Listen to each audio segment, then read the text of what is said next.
The vast, impersonal concourse of the international terminal was a river of humanity, a ceaseless flow of anxious departures and weary arrivals, all under the sterile, unforgiving glare of fluorescent lights. Among this river, a single droplet moved with a quiet purpose, a young woman named Harper Jones. She was unremarkable in the way so many truly remarkable people are, her age hovering in that ambiguous mid-20s, her attire a study in comfortable anonymity, a soft, worn-in sweater, dark jeans, and boots meant for walking, not for show. Her carry-on was a single, sturdy backpack, its pockets bulging not with luxuries, but with the tools of her trade, a tablet dense with schematics, a notebook filled with a tight, precise script, and a well-thumbed novel for the empty hours over the ocean. She presented a picture of quiet self-containment, a person easily overlooked in the bustling theater of air travel. She found her designated vessel, a hulking twin-aisle jet, and located her assigned seat, 9B, a window seat on the left side, and she stowed her bag with an efficient motion before settling in, her gaze already drifting past the reflection of the cabin to the intricate mechanics of the wing itself, her mind unconsciously tracing the paths of hydraulics and the pivot points of flaps. In the sanctum of the cockpit, a world away from the murmuring cabin, a different ritual was underway. Captain Mark Evans, a man whose face was a map of 1,000 flights, his hands moving over the panels with a calm, ingrained muscle memory, ran his practiced eyes over the myriad of dials and screens. His presence was a bedrock of stability, a quiet authority built on decades of experience where clear skies and stormy ones were all just part of the job. Beside him, First Officer Ben Carter radiated a different energy altogether. Younger, his uniform still holding a hint of its original crispness, he performed the pre-flight checks with a confident, almost theatrical flair. He was a man who had absorbed the technicalities of the manual with a brilliant, photographic memory, and he carried this knowledge like a shield, a surety that his understanding of the machine was complete and absolute. To him, the cockpit was a throne room, and his position there was a testament to his own considerable intellect and skill. The takeoff was a textbook affair, a powerful, rumbling ascent that pushed the passengers back into their seats before leveling out into the serene blue silence of the cruising altitude. Below, the endless expanse of the North Atlantic Ocean stretched out, a deep and mesmerizing blue. The first hint of the ordeal to come was not a sound, but a change in the light. The bright, sun-drenched cabin slowly dimmed as the aircraft began its ingress into a vast, towering wall of cloud that had not been on the forecast with such severity. The initial, gentle bumps of turbulence were met with the soft, reassuring chime of the seatbelt sign and a calm, recorded message. Ben Carter made a smooth, professional announcement, his voice a practiced baritone of control, asking the passengers to remain seated. But the bumps did not subside. They intensified. The gentle rocking became a jarring shudder, the kind that makes overhead bins rattle with a sinister percussion. The plane was no longer gliding, it was punching its way through a furious atmosphere. In the cockpit, the mood shifted instantly from routine to razor-focused concentration. Captain Evans's hands tightened on the yoke, his knuckles whitening slightly. Then a light. Not a gentle reminder, but a bright, angry amber warning that illuminated on the central console, accompanied by a low, persistent chime that was the audio signature of a system failure. The warning was for the aileron control. The plane began to behave not as a coordinated whole, but as a wounded creature. It developed a persistent, nagging list to the right, a bank that Captain Evans would correct with input to the controls, only for it to slowly, stubbornly return the moment he relaxed his pressure. It was a fight, a physical struggle against the will of the machine. The passengers, meanwhile, were plunged into a silent, gripping terror. The casual chatter and movie watching had ceased entirely, replaced by the strained silence of white-knuckled hands gripping armrests and the occasional suppressed gasp as the plane dropped suddenly in an air pocket. Flight attendant Sarah, her own heart hammering against her ribs, moved with a forced calm through the cabin, her smile a tight, professional mask as she checked that everyone was securely belted, her own balance challenged by the violent, unpredictable movements of the deck beneath her feet. In row 9, Harper Jones had been pulled from her book not by fear, but by a deep, analytical curiosity. Her body registered the turbulence, but her brain was processing the specific frequency of the vibrations thrumming through the airframe. She felt the stickiness in the roll, the delayed response. This wasn't just rough air, this was a mechanical disagreement. She watched the aileron on the wing outside her window, seeing its tiny jerky movements that were out of sync with the plane's attempts to stabilize. A theory, cold and precise, began to form in her mind. She unbuckled her seatbelt and, timing her move between jolts, made her way unsteadily to the galley where Sarah was securing a cart that threatened to break free. Harper's voice, when she spoke, was calm but urgent, cutting through the noise of the shaking aircraft. "Excuse me," she said to Sarah. "I need to speak to the flight deck. The bank angle, it's not the primary system. They're trying to fix the wrong thing. They need to isolate the trim tab motor on the right side. It's receiving faulty data and fighting them." Sarah, though startled by the passenger's sudden technical outburst, fell back on her training. "Miss, I need you to return to your seat immediately. It's far too dangerous to be up right now. The pilots are handling it." Just then the cockpit door swung open and First Officer Ben Carter emerged, his face a mask of concentrated stress, heading for a secondary manual stored near the galley. Harper saw her chance and seized it. She took a half-step toward him, her voice rising to be heard over the din. "Officer? The aileron trim. It's the servo motor. It's stuck in a feedback loop. You have to reset it through the auxiliary power bus in the electronics bay, or the override won't hold." Ben Carter stopped and turned.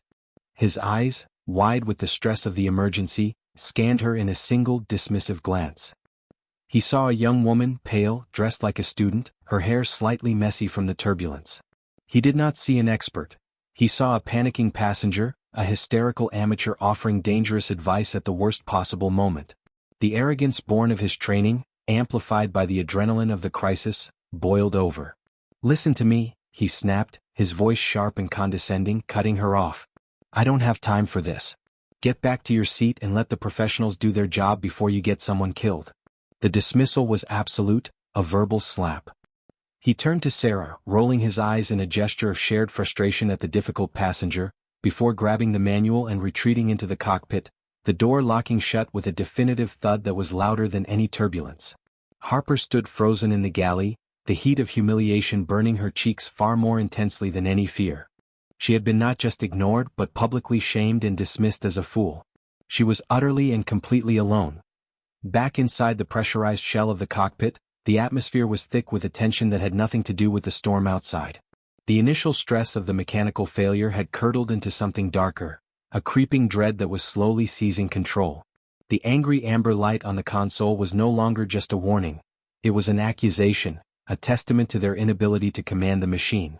Captain Mark Evans, his forehead beaded with a fine sweat that had nothing to do with the temperature, fought the yoke with a grim, physical determination. Each correction he made was a battle, the aircraft responding with a sluggish, reluctant groan before slowly, inevitably, beginning its dreaded list to the right once more. The plane was no longer an extension of his will, it was a separate, antagonistic entity, pulling them inexorably off course and into a dangerous, energy-sapping descent. His voice, when he spoke to air traffic control over the crackling radio, was a study in controlled panic, the words clipped and formal as he reported their deteriorating situation and began the grim preliminaries of declaring a full-blown emergency, his mind already racing through the horrific logistics of a ditching in the freezing, violent waters of the North Atlantic. First Officer Ben Carter, meanwhile, had descended into a silent, frantic vortex of his own making. The confidence that had once animated his features had evaporated, leaving behind a pale, hollow-eyed mask of terror. His hands, once so sure and theatrical, now fluttered uselessly over the pages of the emergency manual, his eyes scanning the same paragraphs over and over again without comprehension. The steps were all there, the procedures he had memorized with such arrogant certainty, but they were proving to be useless incantations against this specific, brutal reality. The system was not responding. The plane was not listening. Each failed procedure was a nail in the coffin of his professional pride, and the roaring of the storm outside was the sound of that pride crumbling into dust. He was trapped, a prisoner of his own inadequate knowledge, and the walls of the cockpit were closing in. It was in this moment of escalating despair that a ghost from Captain Evans's past surfaced in his memory. It wasn't a conscious thought so much as a desperate, synaptic flare in the darkness of his fear. Years ago, at a highly technical aviation engineering conference he'd attended more out of curiosity than necessity, he had sat in on a lecture about flight control system failures. The speaker had been a shockingly young woman, a prodigy whose understanding of the aircraft's nervous system was so profound it seemed intuitive. She had presented a paper on a rare, almost theoretical fault scenario for this very model of aircraft, a cascading failure initiated not in the primary actuator, but in a minor, overlooked subsystem that would mimic the symptoms of a much larger catastrophe. Her solution was elegant, a non-standard bypass that wasn't in the main manual, only appended as a technical footnote. He couldn't remember her name, her face was a blur, but he remembered the call sign she had used during the flight simulation demonstrations that had proven her theory. A call sign that had struck him as both odd and fiercely apt for someone wresting control from the jaws of disaster. Valkyrie. He grasped at this memory like a drowning man at a straw. "There's an expert," he muttered, more to himself than to Ben, his eyes still locked on the failing instruments. "Someone who designed a fix for this exact thing. Her call sign was Valkyrie. But she's just a story. She's probably not even, she can't be here." The statement was a confession of hopelessness. In the cabin, the terror had become a palpable, physical thing. The oxygen masks had not dropped, but the collective breath was held so tight it felt like they had. The violent shuddering of the airframe was a constant, terrifying vibration that traveled up through the seats and into the bones of the passengers. A woman a few rows ahead of Harper had begun to pray aloud, a soft, desperate mantra that was barely audible over the roar. Harper Jones, however, was no longer just a passenger. The public humiliation she had suffered in the galley had been burned away by the pure, cold fire of necessity. The fear was there, a cold knot in her stomach, but it was secondary to the furious, calculating energy now commanding her mind. She could feel the error in the plane's movements, a specific rhythmic stutter in the roll that was the mechanical signature of the fault she had diagnosed. Ben Carter's dismissal had been a catastrophic mistake, and time, the one currency they had so little of, was bleeding away with every second. She could not be ignored again. She would not be dismissed. With a hand that was remarkably steady given the chaos around her, she fished a pen from her jeans pocket. Finding a clean paper napkin left on a vacant seatback tray, she began to write. The movements of the plane made the script jagged and rough, but the words themselves were precise, technical, and utterly clear. She did not write a plea. She wrote an instruction. A direct, unambiguous command born of absolute certainty. She did not sign her name.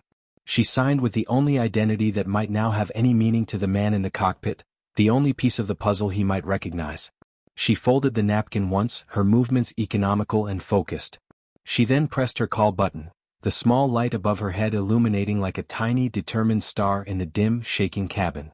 Flight attendant Sarah, her own professional composure stretched to its absolute limit, saw the light. Making her way down the aisle, bracing herself against the seats, she arrived at row 9, expecting to see a panicked passenger needing reassurance she could no longer honestly give. Instead, she found Harper's calm, resolute eyes. Harper didn't speak. She simply held out the folded napkin. "Please," she said, her voice low but cutting through the noise with an unnatural clarity. "Give this to the captain. Just show it to him. Don't let the other officer stop you. It's the only way." There was no hysteria in her tone, no panic, only a stark, undeniable truth that resonated with Sarah on a level deeper than protocol. This was not a request, it was a transfer of responsibility. Sarah, after a heartbeat's hesitation, took the napkin. Her fingers closed around it. She nodded once, a grim, understanding nod, and turned toward the cockpit, a mission now overriding her fear. The knock on the reinforced door was insistent, a stark contrast to the random percussion of the storm. Ben Carter, jerked from his paralyzing cycle of failure, yanked the door open, his face a twisted mask of irritation and fear. "What?" he barked, blocking the doorway. Sarah didn't try to explain. She didn't need to. She simply thrust the folded napkin into his hand. Ben, his mind clouded by panic, looked down at it with utter confusion, this absurd, trivial object in the midst of a life-or-death crisis. He was about to crumple it, to throw it aside as some passenger's stupid complaint or prayer, when Captain Evans's voice, ragged with strain, cut across the cockpit. "What is it, Carter? What do they want?" With a scoff of pure frustration, Ben unfolded the napkin, his eyes scanning the hastily scrawled words. "It's nonsense," he began, his voice dripping with contempt. "Some passenger scribbling? A/P bus 3C. Isolate and reset. Ridiculous. Valkyrie's protocol." He spoke the last two words with a sneer, but the effect on Captain Evans was instantaneous and profound.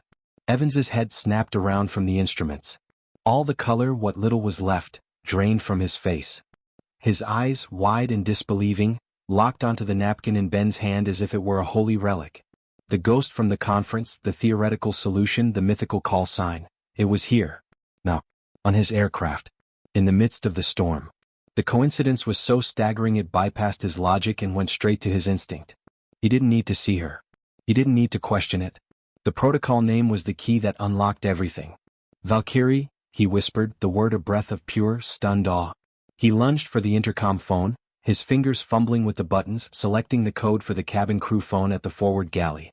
When Sarah answered, his voice was tight, urgent, demanding. The woman in 9B. The one who gave you the note. What does she look like? Sarah's description, hurried and fragmented, young, dark hair, calm in a sweater, was all the confirmation he needed. It aligned perfectly with the hazy image from the conference, not in specifics but in essence. The brilliance he'd seen there was here now. Bring her, he commanded, his voice brooking no argument, no delay. Bring her up here. Right now. The order was absolute. The professional had asked for the expert. The locking mechanism of the cockpit door disengaged with a heavy metallic thunk that was utterly drowned out by the storm's roar, yet it echoed in the small, terrified space with the significance of a vault opening.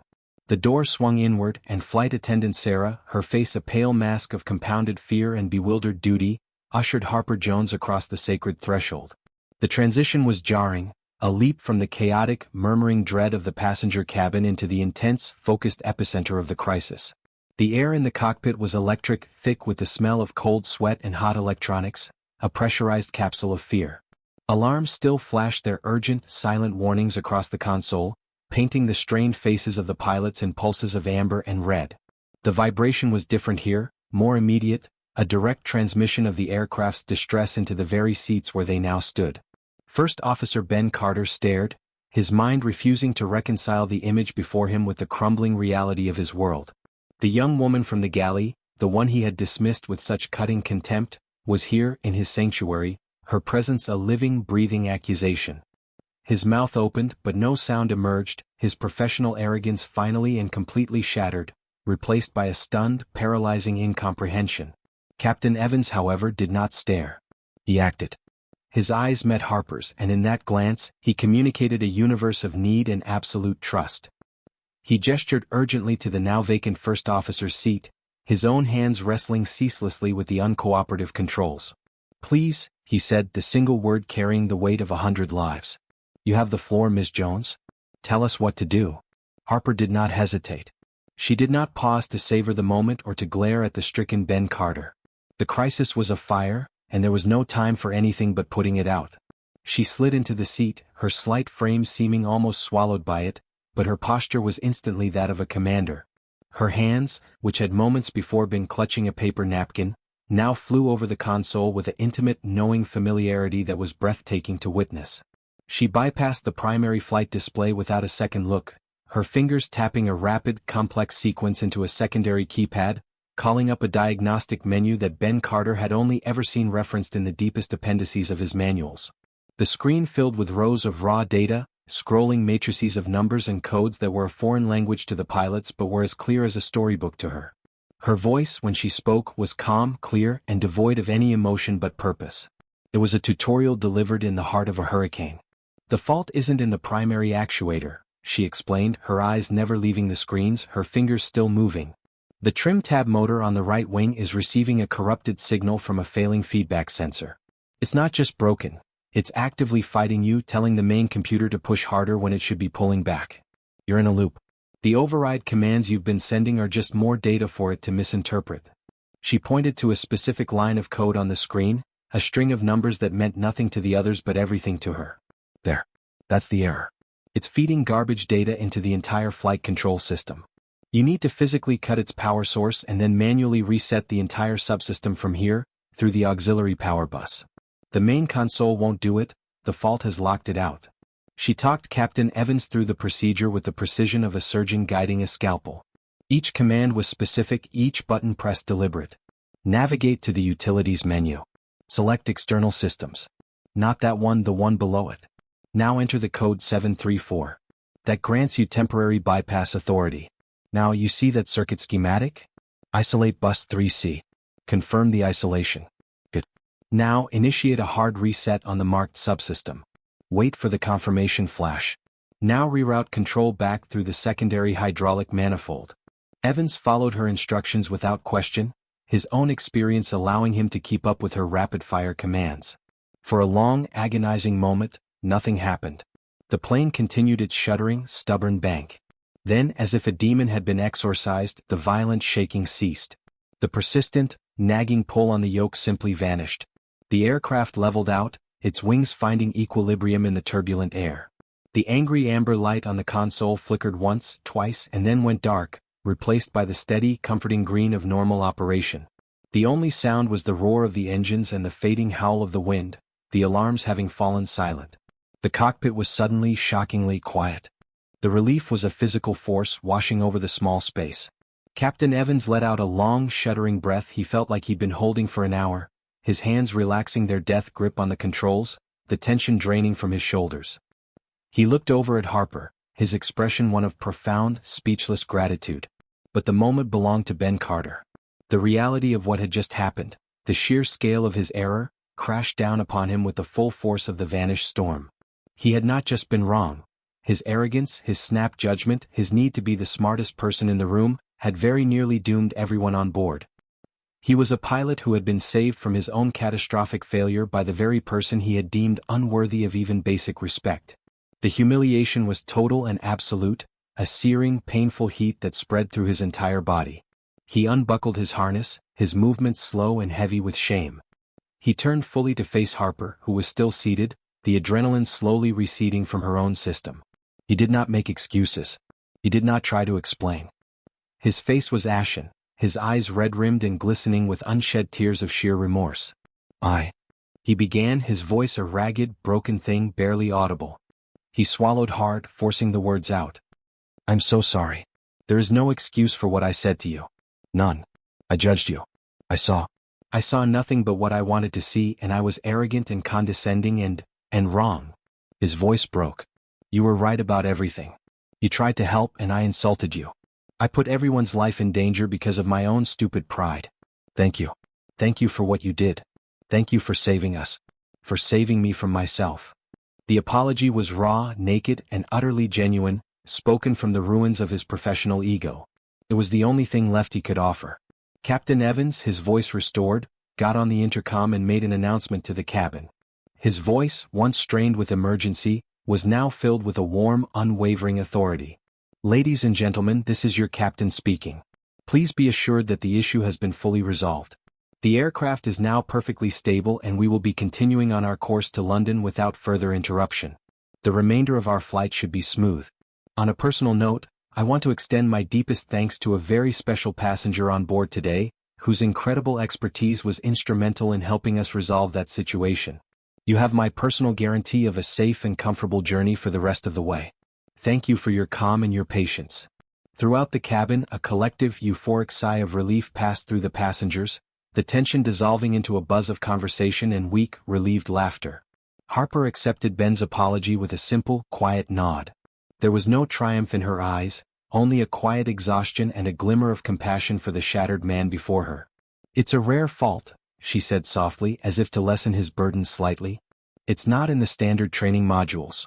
You couldn't have known." Her generosity in that moment only made his shame more profound. She declined the offer to remain in the cockpit, preferring the anonymity of her own seat. The rest of the flight was peaceful, the Atlantic below them finally living up to its promise of serene, endless blue. The journey was completed without further incident, the plane touching down at Heathrow with a gentle sigh of tires on tarmac that felt like a blessing.